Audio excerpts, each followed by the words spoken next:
Well, we now have a huge body of information about the making of the revolutionary generation because of the Bureau of Military Witness Statements. We've got hundreds and hundreds of accounts in which Republicans talk about the formative influences that shaped them as revolutionaries. And I think a lot of the influences, childhood influences, are really important. Education, history is really important, and by history I don't necessarily mean history as taught in schools, although that played a role, but more sort of a popular sense of nationalist history, a kind of fate and fatherland history, a story of the oppression of the Catholic people by Britain, and also the insurrectionary tradition. And that's a kind of body of knowledge which is again not just taught through text, but it could be through just understanding the environment around you, going around and seeing the sites of rebellions and revolutions and so on. So education is very important, and a sort of a sense of lived history. Also culture is really important.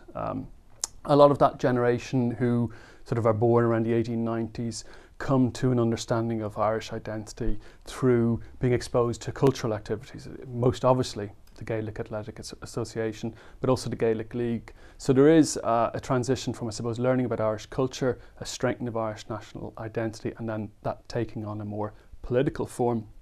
And another thing which we get quite clearly from the witness statements is there's a burst of period when the cultural nationalism seems to sort of lead to political activism. And the centenary of 1798 is quite important in that, the 1898 commemorations and so on. But also 2 royal visits to Ireland by the royal family in around the turn of the century. And also the kind of campaigns and protests that emerge out of that period. And that sort of sees a sort of a transition from cultural nationalism to political organisations.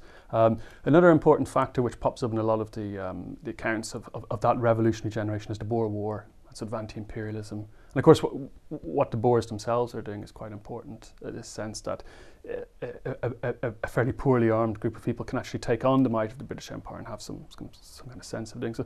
So all of those things coming together seem to create a kind of wave of energy, and that leads to the formation of organisations like Aníniu na hÉireann and, better known, Sinn Féin. But I suppose, so we can track, I think, fairly securely a wide range of factors that influences these people, but we have to bear in mind that it's very much a kind of a minority movement. Most people are constitutional nationalists. The Irish Party is a very dominant party.